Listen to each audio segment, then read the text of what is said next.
नमस्कार, स्वागत है आप सभी का कालचक्र में। मैं हूं विपनेश माथुर और मेरे साथ हैं प्रश्न कुंडली विशेषज्ञ पंडित सुरेश पांडे जी। पंडित जी, बहुत बहुत स्वागत है। धन्यवाद।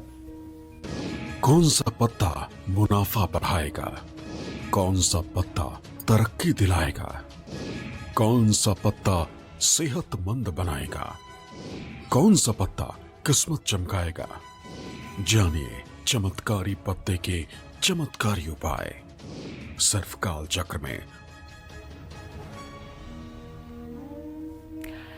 जी हां, आज हम ऐसे चमत्कारी पत्ते की बात कर रहे हैं जो आपकी हर परेशानी को दूर करेगा और आपकी सभी मनोकामनाओं को पूरा करेगा। जी हां, केले के पत्ते में वो चमत्कारी शक्तियां हैं जो आपको जीवन का हर सुख दे सकती हैं। लेकिन आप सोच रहे होंगे कि केले का मामूली सा पत्ता कैसे हमारी अलग अलग परेशानियों को दूर करके जीवन में खुशियां ला सकता है। तो ये खास जानकारी जानने के लिए बने रहिए हमारे साथ और देखते रहिए अपना मन पसंदीदा कार्यक्रम कालचक्र। और इसके अलावा हमेशा हम कहते हैं कि आपका कोई भी सवाल है तो आप हमें फोन कर सकते हैं। इसके लिए हमारा नंबर नोट कर लीजिए। नंबर है 0120665241। और आइए अपनी खास चर्चा की शुरुआत कर लेते हैं। अगर आपको ऐसा लगता है कि किसी की बुरी नजर आपके घर पर है, विरोधी आपको परेशान कर रहे हैं, जिस वजह से आपको और आपके परिवार को ढेरों मुश्किलों का सामना इस वक्त करना पड़ रहा है, तो ऐसे में केले के पत्ते से जुड़ा कौन सा उपाय आप कर सकते हैं, आइए पंडित जी से जान लेते हैं। पंडित जी, अमूमन बुरी नजर के लिए हम कई उपाय करते हैं और कई बार विरोधियों से भी झगड़ा होता है, तो ऐसा लगता है कि उनकी भी बुरी नजर लगी हुई है। तो केले के पत्ते से इसका उपाय हम कैसे कर सकते हैं घर पर? देखो, ऐसा है,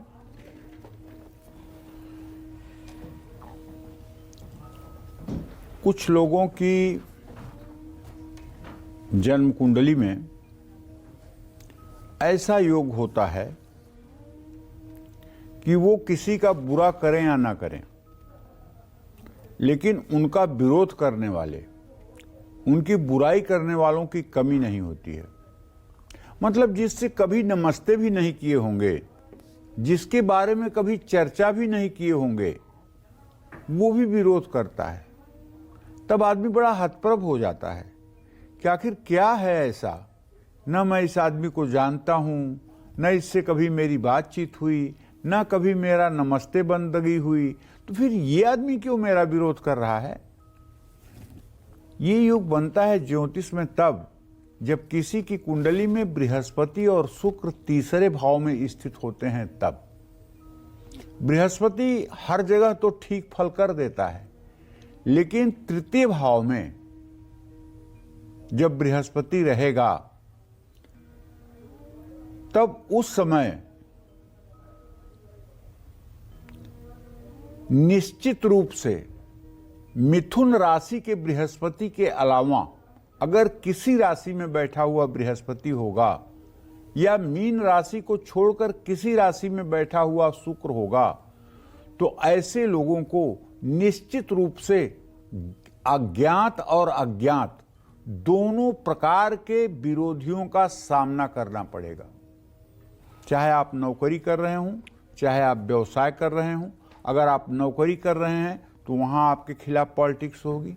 अगर आप व्यवसाय कर रहे हैं तो आपके व्यवसाय में आपको नीचा गिराने के लिए योजनाएं बनेंगी। इसमें आपका कोई दोष नहीं है, लेकिन ये प्रारब्ध है। प्रारब्ध है तो है। जैसे भैंसे और घोड़े को कोई लड़ना नहीं सिखाता, खेत जमीन जायदाद का कोई बंटवारे का झगड़ा नहीं है, लेकिन भैंसा और घोड़ा अगर एक साथ दोनों दिख जाएं तो दोनों लड़ने के लिए उद्यत हो जाते हैं। सांप और नेवला कोई दुश्मनी नहीं है, लेकिन अगर आमने सामने दिख जाएं तो लड़ाई निश्चित रूप से होगी, क्योंकि ये प्रकृति के द्वारा कुछ चीजें बनी हुई हैं। इसी तरह से जिन लोगों की जन्म कुंडली में बृहस्पति और शुक्र की स्थिति तीसरे भाव में हो जाती है, ऐसे बेचारे जितना भी अच्छा कार्य करें, लेकिन इनके विरोधी इतनी प्रबलता से इनका विरोध करते हैं। हाँ, मिथुन राशि का बृहस्पति इसलिए नहीं विरोध करता है कि भाग्य स्थान में धनु राशि होती है। वो अपने भाग्य स्थान के धनु राशि को चूंकि पूर्ण दृष्टि से देख रहा होता है, इसलिए विरोध की मात्रा वहां कम हो जाती है। तो भाई अगर ऐसा आपके भी जीवन में है या किसी की बुरी नजर लग रही है, बुरी नजर लगती कम है, लोग लगवाते ज्यादा हैं। लगवाते कैसे ज्यादा हैं? अगर घर खरीद लिया तो कोई घर में आया, उसको एक गिलास पानी पिलाने के बाद एक बार घर में तो जरूर घुमाना चाहेंगे, अपने अहम की तुष्टि के लिए, अपने अंदर के अहंकार की तुष्टि के लिए, कि सामने वाला कहे कि वाह इतना बढ़िया घर तो किसी के पास नहीं है। और इतना ही नहीं दिखाएंगे, घर का पूजा स्थान भी दिखाएंगे, मंदिर भी दिखाएंगे। तो सामने वाला अगर नकारात्मक ऊर्जा से परिपूर्ण है और आपको जरा सा भी आपकी प्रगति से उसे खटकता है, तो यही नजर लग जाएगी, कोई मंत्र नहीं पढ़ा जाएगा। और यदि आपका शुभ चिंतक है, भगवान से प्रार्थना करेगा कि भगवान करें आप ऐसे ही और उन्नति को प्राप्त हों, मन से ऐसा करेगा तो आप उन्नति को प्राप्त होंगे। लेकिन इस कलिकाल में लोग अपने दुख से कम दुखी हैं, दूसरों के सुख से ज्यादा दुखी हैं। जैसे मक्खी को क्या मिलता है घी में गिरने से? कुछ नहीं मिलता है, मर जाती है। लेकिन मक्खी घी में गिरेगी जरूर, इसलिए कि उसे घी को नष्ट करना है। परहित घृत जिन के मन माखी, गोस्वामी तुलसीदास जी कहते हैं, परहित घृत जिन के मन माखी। जो दूसरे के घी के लिए मक्खी की तरह हैं, अपनी जान दे देंगे उसमें कूद करके, लेकिन आपके घी को अपवित्र और अशौच कर देंगे, किसी उपयोग का नहीं छोड़ेंगे। पर संपदा विनाश न साही, जिम ही महत ससी उपल बिलाही। ओले पड़ते हैं फसलों पर तो क्या ओले सुरक्षित रहते हैं? 2-4 घंटे में गल जाते हैं, लेकिन फसल को चौपट कर देते हैं। इसी तरह से जो दुष्ट प्रवृत्ति के लोग हैं वो अपने को भी नष्ट करते हैं, लेकिन सामने वाले को नष्ट करने में उन्हें बहुत आनंद आता है। तो भाई देखो, अगर आपके भी काम में रुकावट आ रही है, आप प्रकृति के या लोगों के विचारों को तो नहीं बदल सकते ना। शनिवार को आप लाल चंदन, केसर, हल्दी और शहद का एक घोल बना लीजिए। चमेली की या बेलपत्र के लकड़ी की एक कलम बना लीजिए और केले के पत्ते पर एक भैरव यंत्र बना लीजिए और उस यंत्र की विधिवत पूजा कर लीजिए। पंचोपचार नहीं, आपको ज्यादा पूजा आती है तो उस पर गंधाक्षत, पुष्प, धूप, दीप, नैवेद्य, हल्दी अक्षत चढ़ा दीजिए, फूल चढ़ा दीजिए, धूप जला के रख दीजिए और थोड़ा सा गुड़ या चीनी या पेड़ा किसी चीज का भोग लगा दीजिए, जरा सा जल गिरा दीजिए और हो सके तो एक पान का पत्ता रख दीजिए और भैरव जी का ध्यान करिए। बटुक भैरव स्तोत्र। ओम करकलित कपालः कुंडली दंड पाणी स्तरुण तिमिर नील ब्याल यज्ञोपवीति कृत समय सपर्यात विघ्न विक्षेद हेतुम जयति बटुकनाथ सिद्धिदः साधका नाम। ये स्तोत्र जितने बार कर सकते हैं आप उतने बार कर लीजिए और भैरव जी के चरणों में इस यंत्र को रख करके प्रार्थना करिए। भैरव का मतलब ही होता है जो भय को दूर करे। जो भय को दूर करे वो भैरव है। अगर आपको किसी प्रकार का भय लग रहा है जीवन में, तो आप विश्वास करिए, आपको एक सरल तरीका बताता हूं। देखिए, मैं जब कह रहा हूं तो मेरे शरीर के पूरे रोए खड़े हो रहे हैं। सरल तरीका यह है कि आप जब भैरव का ध्यान करें तो 12 वर्ष के एक सुंदर गौरवर्ण बालक, जो कामदेव को भी लज्जित करता हो, इतना सुंदर बालक, जिसने अपने कबर में मृगचर्म धारण किया हुआ है, जिसने नाग की जनेऊ पहनी हुई है, जिसके हाथ में सोने का चमचमाता हुआ त्रिशूल है और जिसके दाहिने तरफ काले रंग का कुत्ता है और बाएं तरफ सफेद रंग का कुत्ता है, खड़ाऊ पहने हुए, रुद्राक्ष की माला धारण किए हुए, अपने बाहुओं में भी रुद्राक्ष और मणिबंध पर भी रुद्राक्ष धारण किए हुए और बड़ी बड़ी रत्नारी आंखों वाला और त्रिपुंड लगाए हुए ऐसे स्वरूप का आप ध्यान करिए। और आप ध्यान करिए कि आपके दोनों हाथ उनके दोनों पैरों पर है और मंत्र करिए ओम बंग बटुकाय नमः। मैं दावे के साथ कहता हूं, चाहे जितनी बड़ी विपत्ति आपके ऊपर होगी, अगर आपने ये ध्यान कर लिया भैरव का, तो भैरव को आने में सेकंड भर की देरी नहीं लगेगी और चमत्कार होगा।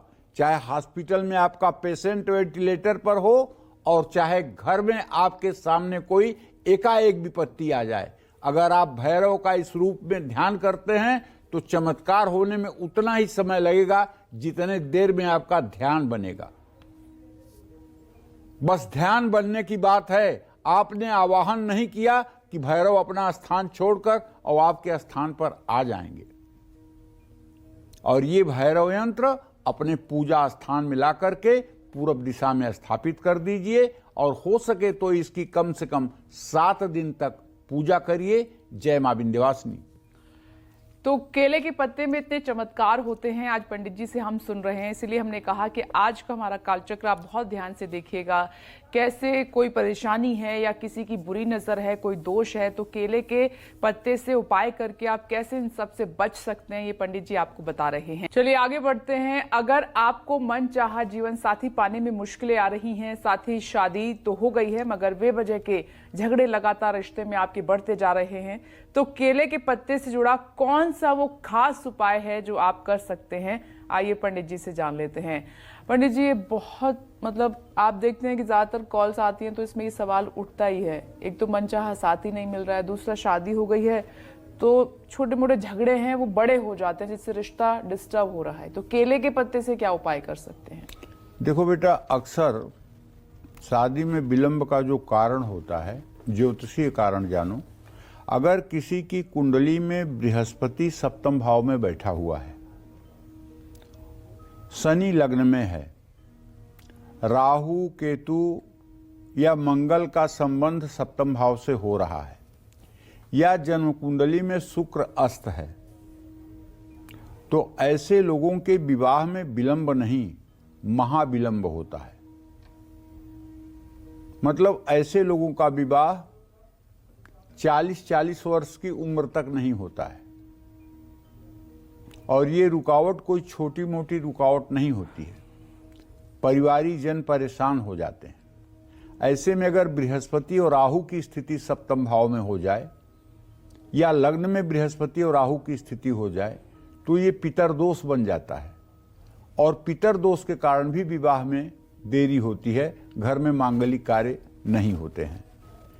या दूसरी परिस्थिति ये होती है कि लग्न का स्वामी और विवाह भाव का स्वामी दोनों अगर परस्पर 6ठे-8वें हो जाएं तो विवाह तो हो जाता है, लेकिन वैवाहिक जीवन में कलेश और मनमुटाव की स्थिति पति पत्नी में बहुत ज्यादा होता है। ये भी विवाह करते समय जो लोग कुंडली मिलाते हैं, तो कुंडली तो मैं कहता हूं मत मिलाओ, गुण मत मिलाओ, गुण की बहुत जरूरत नहीं है। ये देखो कि लड़के और लड़की के कुंडली के शुक्र की क्या स्थिति है, और उनका लग्नेश और सप्तमेश कहीं षडाष्टक योग में तो नहीं, उनका पति भाव या पत्नी भाव का स्वामी कहीं मृत्यु और शत्रु भाव में तो नहीं। कुंडली मिलाओ, गुण मत मिलाओ। मैं अनुभव कर रहा हूं इस समय ना कि 28 गुण, 30 गुण, 31 गुण मिलने वालों के डाइवोर्स हो रहे हैं, तलाक हो रहे हैं। गुण तो तब मिलाए जाते थे जब 13 साल 14 साल के बच्चों की शादियां होती थी, जब उनका गुण प्रकट नहीं होता था तब गुण मिलाया जाता था, क्योंकि उनका गुण प्रकट नहीं होता था। आज तो लड़के लड़की दोनों के गुण प्रकट हैं। अगर लड़का वेजिटेरियन है, लड़की नॉन वेज है, या लड़की वेजिटेरियन है, लड़का नॉन वेजिटेरियन है, तो कलह घर में होगी। लड़का पूजा पाठ वाला है, लड़की नास्तिक है, या लड़की पूजा पाठ वाली है, लड़का नास्तिक है, तब भी कलह होगा। लड़के को किसी चीज की लत है और लड़की को नहीं है, तो भी कलह होगा। तो ये प्रत्यक्ष गुण जो है, खान पान, रहन सहन, आचार विचार, चरित्र, ये गुण जो प्रगट गुण है, इसकी मैचिंग करनी चाहिए कि दोनों में तारतम्य, दोनों के मस्तिष्क में एक रूपता बनेगी कि नहीं। क्योंकि विवाह में जब सप्तपदी पढ़ी जाती है तो लड़के के तरफ से एक वचन ये भी होता है, तव चित्तम मम चित्ते वाचा वाच्यम न लोपयेत। मतलब हमारा तुम्हारा चित्त एक जैसा ही होना चाहिए और हम लोगों के बातचीत में कोई चीज का छिपाव नहीं होना चाहिए। पता लगा कि पति अपने मोबाइल में पासवर्ड लगा करके बैठा हुआ है, पत्नी अपने मोबाइल में पासवर्ड बना के बैठी हुई है।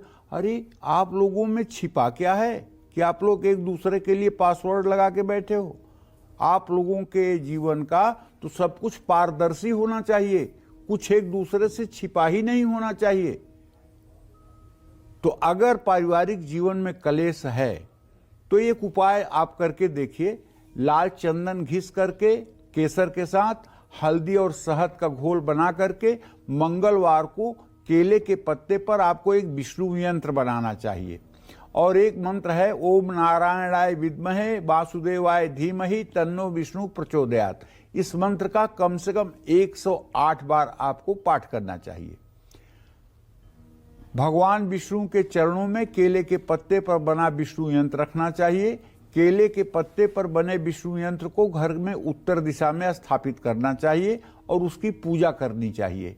इससे दाम्पत्य जीवन में काफी हद तक समरसता आती है। जय मां विंध्यवासिनी। तो एक केले के पत्ते में कितने चमत्कार छिपे हुए हैं, यही पंडित जी आज बता रहे हैं कि एक केले के पत्ते से आप क्या क्या उपाय कर सकते हैं जिससे आपकी परेशानियां दूर हो सकती हैं। पंडित जी, सवाल मेरे मन में है, मैंने कई लोगों के घरों के बाहर केले का पत्ता देखा है, केले का पेड़ लगा हुआ गमले में देखा है, क्या वो सही है लगा हुआ? बिल्कुल सही है बेटा। केले का पेड़ घर से, घर की जितनी ऊंचाई हो उतनी ऊंचाई, नींव से उतनी लंबाई छोड़ करके ही केले का पेड़ जमीन में लगाना चाहिए। और अगर नजदीक लगेगा तो उसको दोष माना जाएगा। ठीक है। और केले का गमला अगर लगाना है तो घर के पूरब उत्तर दिशा में केले के पेड़ का गमला आप लगा सकते हैं। और जब केले का पेड़ इस स्थिति में पहुंचे कि उसमें फूल आने वाला है, फल आने वाला है, तो उसको हटा देना चाहिए। ठीक है। और आप एक बात जान लीजिए कि ईशान कोण में तुलसी और केला, इसको केवल और केवल घर के ईशान कोण में ही रखना चाहिए। अगर इसको पूरब दक्षिण के कोने में आपने अपने आवास के रख दिया तो इसका वास्तु दोष आपके ऊपर पड़ेगा। अगर आपने साउथ वेस्ट में रख दिया तो इसका भी वास्तु दोष पड़ेगा। अगर आपने नॉर्थ वेस्ट में रखा हुआ है तो ये भी दोषी होगा। सिर्फ नॉर्थ ईस्ट में मतलब आप केले और तुलसी का पौधा रख सकते हैं। जैसे समी का पौधा अगर रखना हो तो हर समय वेस्ट के ही डायरेक्शन में आप रख सकते हैं। तो कुछ चीजें होती हैं जिनका वास्तु के अनुसार मर्यादा है। ठीक है, उनको उस हिसाब से करने पर तो कोई नुकसान नहीं होगा, लेकिन वास्तु के विपरीत जाकर अगर आप कोई काम करेंगे तो वो नुकसानदायक होगा। तो केले का पेड़ गमले में इसलिए लगा लेना चाहिए कि जैसे सिटी में, शहर में कोई रह रहा है, फ्लैट में कोई रह रहा है और बृहस्पतिवार का व्रत कर रही हैं महिलाएं या बृहस्पति की पूजा कर रही हैं, तो कहाँ ढूंढेंगी केले का पेड़? तो गमले में लगा लिया ईशान कोण की बालकनी में और वहां जाकर के जल दे दिया, हल्दी डाल दिया, दिया जला दिया, तो पूजा भी हो गई और पुण्य भी मिल गया और कोई नुकसान भी नहीं है उसका। जी। दूसरा पंडित जी, आप ये बात हमेशा कहते हैं कार्यक्रम में कि अगर कोई मेहमान आया है तो आप अपने घर का हर कोना उसको ना दिखाएं, खासकर पूजा घर ना दिखाएं। इसके पीछे क्योंकि कोई आया है तो वो पूरा घर देखेगा और उत्सुकता भी होती है देखने की और दिखाने की भी। अगर हम आपको 1 करोड़ रुपया दे दें और कह दें कि विपनेश जाओ यहाँ से कनॉट प्लेस, रास्ते में कितने लोगों को दिखाओगी 1 करोड़ की मेरे पास है? किसी को भी नहीं। तो जिस तरह से भगवान शिव कहते हैं कि हे पार्वती, जिस तरह से तू अपने गुप्तांग की रक्षा करती हो, ढक करके रखती हो, उसी तरह से तुम्हारा उपासना का पार्ट जो है, पूजा का पार्ट जो है, ये गोपनीय है। गोपनीयम प्रयत्नेन स्वयो निरीव पार्वती, इसको किसी को नहीं दिखाना चाहिए। अपने गुप्त अंग केवल अपने जीवन साथी के सामने और अपना पूजा स्थान केवल अपने गुरु के सामने प्रकट करना चाहिए और किसी के सामने प्रकट नहीं करना चाहिए। अगर आप पूजा स्थान को प्रकट करते हैं तो पहली बात तो रायचंद्र लोग आपको राय दे देंगे, अरे आपने घंटी रखा है, अरे आपने तो शिवलिंग रख लिया है, अरे आपने तो शंख रख लिया है, अरे आपने तो ये कर लिया। मतलब ना किसी विषय में पीएचडी है उनकी, ना धर्म शास्त्रों का ज्ञान है, बस कुछ बोलना है तो बोल देंगे, ठीक है। और आप वाहवाही के लिए तो बहुत सी ऐसी चीजें हैं, शरीर के भी ऐसे ऐसे अंग हैं जिनसे वाहवाही मिल सकती है, आप उनका प्रदर्शन क्यों करोगे। उसी तरह से हमारा पूजा जो है ये हमारा निजी मामला है। भजन करना कठिन, भजन बचाना कठिन, भजन पचाना कठिन, भजन छिपाना कठिन। इसका मतलब समझती हो, जैसे कोई पूजा पाठ कर रहा है, ठीक है, और 10 लोग आए, उसको प्रणाम किए, पैर छुए और सबको कह रहा है सुखी रहो सुखी रहो सुखी रहो, ठीक है, तो जितनी भजन आपने किया था उसका पुण्य सामने वालों को बंट गया, भजन बची नहीं आपके पास। अगर आपने बचा लिया, आपके पास कोई प्रणाम करने ही नहीं आता है, मान लीजिए आप जो पूजा पाठ कर रहे हैं बचा हुआ है, तो बचाने के बाद पचाना कठिन। अब आप कहेंगे बिना मतलब के मतलब 2 घंटे ये पूजा करता हूँ, 2 घंटे ये पूजा करता हूँ, और हनुमान चालीसा पढ़ता हूँ, दुर्गा सप्तशती का पाठ करता हूँ, ये करता हूँ, वो करता हूँ, सब आपने बांट दिया। अक्सर लोग बताते हैं। हाँ, तो बांट दिया, खत्म। छिपाना कठिन, और उसको लोग छपाने के चक्कर में रहते हैं, मैं बड़ा पूजा पाठी हूँ, मैं बड़ा भजनानंदी हूँ, इसको लोग जान जाएं। अगर आपसे कोई पूछे कि विपनेश तू बहुत पूजा करते हो, अरे मैं पूजा, मैं महाआलसी हूँ, मैं सो के नहीं उठती हूँ 10 बजे तक, ये तो भगवान की कृपा है कि बुद्धि सही है, मैं कोई पूजा वूजा नहीं करती हूँ, तब आपका पूजा अविनाशी बैंक में जमा होगा, तब आपकी पूजा अमोघ होगी, इसमें कोई झूठ नहीं है। क्योंकि जब हमारे अंदर ये आ जाता है कि मैं तो पूजा करता हूं, मैं तो उपासना करता हूं, मैं तो साधना करता हूं, इससे शरीर के अंदर अहम भाव पुष्ट होता है, अहंकार पुष्ट होता है। आजकल दिखावा शो ऑफ में भी तो लोग बहुत जीते हैं। आजकल नहीं, सदा से, आजकल नहीं, सतयुग से लेकर आज तक दिखावा करने वालों की कमी कभी नहीं रही है। किसी युग में लोग ये कहते हैं कि आजकल तो बहुत अच्छा है। भगवान कृष्ण जब पैदा हुए तो उस समय कंस, जरासंध जैसे ऐसे ऐसे राक्षस थे कि 6 दिन के बच्चे को मारने के लिए पूतना पहुंच गई। तो उस समय कौन अच्छे लोग थे? जब भगवान राम पैदा हुए, भगवान राम 12 साल की उम्र में ताड़ुका को मारे, तो ताड़ुका कौन सी बड़ी अच्छी थी? मारीच को बाण से मारे, वो जाकर के गिरा समुद्र पार, उस समय कौन सी अच्छी स्थिति थी? हर युग में अच्छे बुरे लोग रहे हैं। ये तो कलिकाल इतना अच्छा है, कलिकाल इतना अच्छा है कि केवल राम नाम ते तरह भव बिनु प्रयास, कलयुग केवल नाम आधारा। और कलयुग का सबसे बड़ा जानते हो प्लस पॉइंट क्या है? कलयुग का सबसे बड़ा प्लस पॉइंट है कलि न होई कछु मानस पापा, कलि कर एक पुनीत प्रतापा। अगर आपने मन में कोई पाप सोच लिया और किया नहीं तो आपको पाप नहीं लगेगा। और दूसरे युग में केवल सोचने से पाप लग जाता था और उसका दंड मिलता था। कलयुग में कि आपने मन में सोचा, लेकिन अगर आपने उसको क्रिया में क्रियान्वित नहीं किया तो आपको पाप नहीं लगेगा। तो इससे बढ़िया तो कभी स्वर्णिम समय था ही नहीं, है ही नहीं, होगा ही नहीं। तो देखिए, ये जो समय हम जी रहे हैं ये बहुत ही अच्छा है, इसका सदुपयोग आप भी करें। पंडित जी आपको बता रहे हैं, बिना वजह अगर आप पर बार बार झूठे आरोप लग रहे हैं, जिस वजह से आपको कानूनी दांव पेंच से 2-4 होना पड़ रहा है, तो कहीं मत जाइए और देखते रहिए कालचक्र, क्योंकि आज केले के पत्ते से जुड़े चमत्कारी उपाय पंडित जी आपको बता रहे हैं और आपकी हर मुश्किल आसान कर देंगे ये उपाय, और सभी मनोकामनाएं आपकी पूरी कर देंगे। इसी चर्चा को और आगे बढ़ाते हुए बात करते हैं कि केले के पत्ते से जुड़े उस चमत्कारी उपाय की जो आपके आत्मविश्वास को बढ़ाएगा और हर मुश्किल से आपको बाहर निकालेगा। आइए जान लेते हैं। इसकी बहुत कमी अमूमन पंडित जी रहती है जीवन में, तो केले के पत्ते से हम कैसे उपाय कर सकते हैं? देखो, ऐसा है विपनेश, ये केवल मनुष्य के साथ नहीं है, झूठा आरोप लगना ये केवल मनुष्य के साथ नहीं है। भगवान श्री कृष्ण द्वापर में जब थे तो उनके ऊपर श्यामंतक मणि की चोरी का आरोप लगा था कि श्यामंतक मणि जो है ये कृष्ण ने हमारे भाई को मार करके छीन लिया है।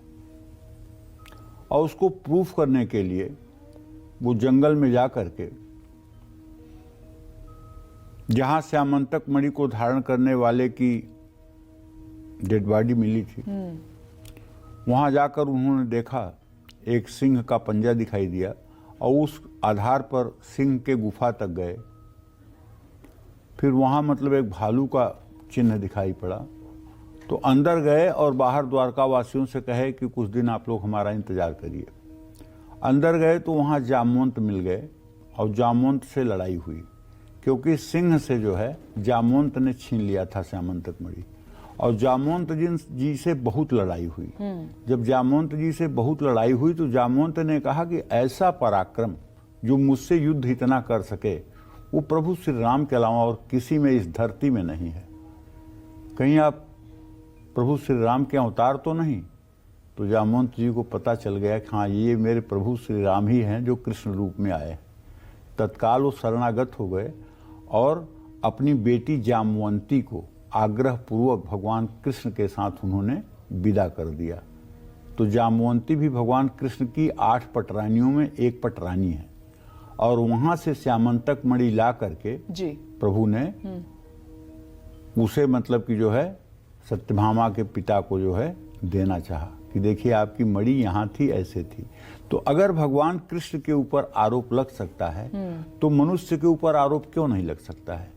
ज्योतिष शास्त्र में जब हम लोग किसी की कुंडली देखते हैं और किसी की कुंडली के दशम और एकादश दोनों भाव में पापक ग्रह होते हैं, जैसे दशम भाव जो जन्म कुंडली का होता है उसमें शनि बैठ गया, एकादश भाव में मंगल बैठ जाए या राहु बैठ जाए या केतु बैठ जाए, ऐसा बहुत होता है जी। तो ऐसा आदमी पूरी जिंदगी बेचारा कुछ करे या न करे बदनाम तो रहेगा पक्का, चाहे जितनी कोशिश कर ले, बदनामी कभी पीछा नहीं छोड़ेगी, अपकीर्ति कभी पीछा नहीं छोड़ेगी। और कुछ लोग तो ऐसे हैं जो अपकीर्ति वाले कार्य भी करते हैं और उसके परिणाम स्वरूप उनको अपकीर्ति मिलती है, लेकिन कुछ ऐसे भी होते हैं जो बेवजह दूसरों के कारण अपकीर्ति के शिकार हो जाते हैं। तो ऐसा है। तो देखो, आत्मविश्वास अगर कमजोर है तो आपकी कुंडली में निश्चित रूप से सूर्य का मूल्यांकन करिए। सूर्य या तो राहु के साथ होगा, या तो पापक ग्रहों से दृष्ट होगा, या नीच नवमांश में होगा। सूर्य की ये स्थिति ही आपके आत्मविश्वास को कमजोर कर सकती है। अगर सूर्य अच्छा है तो आपके सामने हिमालय भी अगर खड़ा हो जाए तो आप ताल ठोक करके उसे भी हटाने की हिम्मत रखेंगे। जिन बच्चों को परीक्षा देने के पहले टाइम टेबल आने से ही केवल बीमारियां शुरू हो जाएं, निगेटिविटी आने लगे और परीक्षा आते आते बीमार हो जाएं, अशक्त हो जाएं, तो मान लीजिएगा इसका सूर्य खराब है। ऐसे सभी अभिभावकों को चाहिए कि अपने बच्चों को कहें कि वो नित्य प्रातः सूर्य को जल दें और सूर्य के वैदिक मंत्र का ओम कृष्णेन रजसा वर्तमानो निवेशयन्न मृतं मर्त्यं च हिरण्येन सविता रथेन देवो जाति भुवनानि पश्यन्न। गूगल पे भी सूर्य का वैदिक मंत्र डालिएगा, लिख के आपको मिल जाएगा। और ये मंत्र शुद्धता से नोट करके अगर आप अपने बच्चे को याद कराते हैं और बच्चा इस मंत्र को रोज अगर 108 बार बोलता है, तो चाहे आईएएस का इंटरव्यू हो और चाहे पीसीएस का इंटरव्यू हो, चाहे पीसीएसजे का इंटरव्यू हो, चाहे आईएएस का एग्जाम हो, हर जगह वो दहाड़ते हुए अपना प्रदर्शन करेगा। होना न होना भाग्य की बात है, लेकिन वो सामने वाले के सामने दबेगा नहीं। आई कांटेक्ट उसका एग्जामिनर से पूरा पूरा सही सही मिलेगा, इसमें कोई दो राय नहीं। आजमाई हुई बात कह रहा हूं। सूर्य की उपासना से आत्मविश्वास बढ़ता है, बढ़ता है, बढ़ता है। हाँ, आपको राम यंत्र की भी उपासना करनी चाहिए। राम यंत्र की पूजा से आत्मविश्वास बढ़ता है, सफलता मिलती है। राम यंत्र की पूजा से जीवन में सुख शांति का वास होता है। लाल चंदन, केसर, हल्दी और शहद का घोल बनाकर सोमवार को केले के पत्ते पर राम यंत्र, अगर राम यंत्र बनाना नहीं आता ना, तो आप केवल 2 बार राम राम लिख दीजिए। और राम राम लिख करके, जैसे राम नाम जो है ना, ये डोरी है भाई, और राम जी पतंग हैं। अगर डोरी आपके पास है तो डोरी को लपेटते जाइए, लपेटते जाइए, एक दिन पतंग आपके हाथ में आ जाएगी। उसी तरह से अगर राम राम राम राम राम राम राम राम आप कर रहे हैं ना हर समय, तो एक दिन राम आपके सामने प्रकाशित हो जाएंगे। लेकिन डोरी अगर हाथ से छूट गई तो पतंग हाथ नहीं आएगी। अगर राम नाम आपसे छूट गया तो राम कभी हाथ नहीं आएंगे। ये बात पक्की है। गोस्वामी तुलसीदास जी ने विस्तार से रामचरितमानस में इसका जो है वर्णन किया है। मंदिर जाकर के भी राम रक्षा स्तोत्र का पाठ करना चाहिए, और जो लोग राम रक्षा स्तोत्र का पूरा पाठ नहीं कर पाते हैं उनके लिए बार बार बताता हूं कि एक मंत्र है राम रक्षा स्तोत्र का, ओम राम रामेति रामेति रमे रामे मनोरमे सहस्र नाम तत्तुल्यम राम नाम वरानने। इस मंत्र को 108 बार कर लीजिए। इससे क्या होगा, ये जन्म तो आपका सधेगा ही, अगला जन्म भी आपको आनंदित करेगा। क्योंकि देखिए, मृत्यु से जब तक आपको भय लगती है तभी तक आप डरते हैं। जिस दिन आपको मृत्यु पर्व के रूप में महसूस होने लगे, मरने से पूरा जग डरा, मेरो मन आनंद, कब मरी हो कब देखी हो पूरन परमानंद। जब आपके मन में यह हो जाए कि अरे यार कब मरूं, जल्दी से जाकर के अपने प्रभु श्री राम के चरणों में लिपट जाऊंगा, जाकर के उन्हें पकड़ करके रोऊंगा कि प्रभु मुझे अपना लो। और जब मन में यह है कि मेरा तो कोई नहीं, मरने के बाद पता नहीं कहां घिसटूंगा, तब तो मरने के लिए और एक एक सांस के लिए तरसना पड़ेगा। जिस दिन ये सोच ले आदमी कि अब कब मरूंगा। जानते हैं, जनाबाई 12 वर्ष की एक लड़की थी, उसको जो है विट्ठल भगवान के हार की चोरी का आरोप लग गया। राजा ने उसे फांसी की सजा दे दी। कृष्णा नदी के किनारे फांसी होनी थी। अब वो नाच रही है कि कब जल्दी से हमारी फांसी होगी, कब जल्दी से फांसी होगी। लोगों ने पूछा उससे कि ऐसा क्यों, तो कह रही इसलिए ना कि जो फांसी होगी तब मैं विट्ठल के पास पहुंच जाऊंगी और विट्ठल को पकड़ करके लिपट जाऊंगी। और फांसी का फंदा जब उसने पकड़ा तो फांसी का फंदा मोम की तरह पिघल करके गिर गया। कुछ फांसी नहीं हुई और जितने दर्शक थे सब जनाबाई के चरणों में गिर पड़े। तो जिसे भगवान की शरणागति हो जाएगी उसका कोई कुछ नहीं बिगाड़ पाएगा। जय मां विंध्यवासिनी। फाइनेंशियल कंडीशन मजबूत करने के लिए और इन्वेस्टमेंट में प्रॉफिट पाने के लिए केले के पत्ते पर कौन सा यंत्र आपके लिए बनाना शुभ रहेगा, आइए पंडित जी से जान लेते हैं। पंडित जी बताएं। देखो, धन की अधिष्ठात्री देवी महालक्ष्मी है। अपनी आर्थिक स्थिति को मजबूत बनाए रखने के लिए और कहीं अगर पैसा लगा रहे हैं और निवेश से लाभ पाने के लिए और सुख समृद्धि का साधन बढ़ाने के लिए बुधवार के दिन केले के पत्ते पर लाल चंदन, केसर, हल्दी और शहद का घोल बना करके कुबेर यंत्र बनाना चाहिए। अगर कुबेर यंत्र आपको नहीं बनाना आता है ना, तो मार्केट से कुबेर यंत्र तांबे के प्लेट पे मिलता है, उसे लेकर केले के पत्ते पर रखकर उसकी भी पूजा की जा सकती है। या दिवाली पर अगर आपने कुबेर जी की स्थापना की है तो आप उन्हीं की पूजा केले के पत्ते पर रख के कर सकते हैं। और इसे बेलपत्र के पेड़ के नीचे बैठ करके अगर यंत्र को हाथ में पकड़ करके अगर ओम ह्रीम श्रीम ह्रीम कुबेराय नमः इस मंत्र का जप आप 108 बार भी कर लें और इस यंत्र को तिजोरी या गले में रख लें तो मुझे विश्वास है आर्थिक स्थिति में परिवर्तन होता है। लेकिन अब आप कहिएगा कि पंडित जी आपने तो बताया था कुबेर यंत्र मैंने रख लिया लेकिन मेरी परिस्थिति नहीं बदली। तो एक खुराक दवा खाने से किसी का असाध्य रोग नहीं ठीक होता है। ये एक खुराक दवा है। अगर आप नित्य 24 घंटे अहर्निश अपने मन में महालक्ष्मी को माता के रूप में स्मरण करेंगे और महालक्ष्मी से प्रार्थना करेंगे कि हे माँ तू अपने संतान की तरफ देख, तू मुझे सद्बुद्धि दे, तू मुझे सद्ज्ञान दे और तू मेरा कल्याण कर। तो जब माता से आप ये हर समय प्रार्थना करेंगे, श्री सूक्त कनक धारा स्तोत्र का पाठ करेंगे, अपने घर की महिलाओं का सम्मान करेंगे, माता, बहन, बुआ, बेटी, पत्नी सबका आदर करेंगे, तो निश्चित रूप से आप कभी भी धनहीन नहीं हो सकते। आप हर समय संपन्न रहेंगे और आप हर समय सुखी जीवन व्यतीत करेंगे। जय मां विंध्यवासिनी।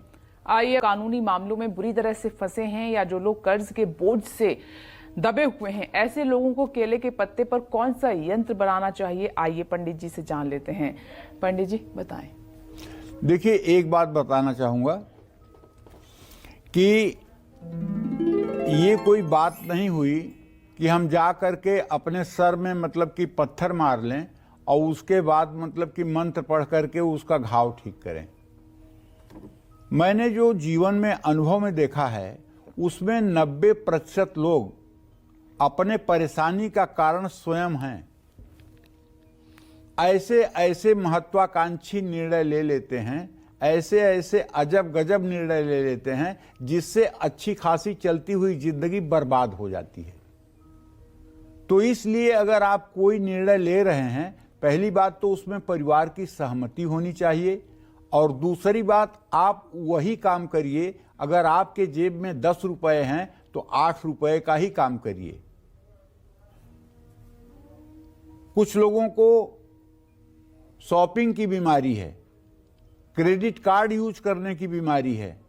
ऐसे लोगों को प्रैक्टिकल में मैं जानता हूं, अपनी जिंदगी को जिन्होंने क्रेडिट कार्ड की वजह से तहस नहस कर दिया है। क्रेडिट कार्ड का ब्याज एक समय पर 48% हो जाता है। 8% होम लोन तो कोई दे नहीं पाता है, और 48% ब्याज का पैसा कौन अदा कर पाएगा? आप सोच के देखिए। तो इसलिए अपने मन पर नियंत्रण रखिए, अपने बजट के हिसाब से चलिए, नहीं तो कानूनी मामलों में भी फंसेंगे, कर्ज भी आपको परेशान करेगा, और ये पंडित जी का कोई उपाय सुपाय काम नहीं करेगा। ये उपाय उन लोगों को काम करेगा जो लोग बुद्धिमानी के साथ, समझदारी के साथ अपना जीवन जीते हैं, धर्ममय जीवन जीते हैं और अपने परिस्थिति के अनुसार आचरण करते हैं। उनके लिए ये वरदान साबित होगा। तो लाल चंदन, केसर, हल्दी और शहद का घोल बना लीजिए। मंगलवार को केले के पत्ते पर हनुमान यंत्र बनाइए और हनुमान जी को चमेली के तेल और सिंदूर का चोला चढ़वाइए मंदिर में, और हनुमान मंदिर में बैठकर हनुमान चालीसा के 100 पाठ करिए। केले के पत्ते पर हनुमान यंत्र को घर में उत्तर दिशा में स्थापित करके पूजा करिए। इससे आपका विवेक जागृत होगा और निश्चित रूप से आप काफी हद तक राहत महसूस करेंगे। जय मां विंध्यवासिनी। तो देखिए, पंडित जी ने आज बहुत ही आसान और अचूक उपाय आपको बताए हैं। केले के पत्ते से जुड़े हुए जो परेशानी आपके जीवन में है वो अब दूर हो जाएंगी अगर आप पंडित जी द्वारा बताए गए उपाय करते हैं। चलिए जल्दी से अपने स्पेशल सेगमेंट की शुरुआत करते हुए पंडित जी से जानते हैं कि अच्छी सेहत और सुख समृद्धि पाने के लिए केले के पत्ते पर कौन सा यंत्र बनाएं। आइए जान लेते हैं। पंडित जी बताइए। देखो विघ्नेश, ऐसा है कि अगर बार बार दुर्घटना हो रही है जीवन में, या परिवार में कोई न कोई हमेशा बीमार रहता है, तो लाल चंदन, केसर, हल्दी और शहद का घोल बनाकर शुक्रवार को केले के पत्ते पर महामृत्युंजय यंत्र बना करके शिव प्रतिमा के सामने हाथ में महामृत्युंजय यंत्र लेकर महामृत्युंजय मंत्र का जप करना चाहिए। केले के पत्ते पर बने महामृत्युंजय यंत्र को घर में उत्तर दिशा में स्थापित करके पूजा करें, और महामृत्युंजय यंत्र की पूजा करने से लंबी आयु, अच्छी सेहत, सुख समृद्धि और शिव की कृपा भी मिलती है।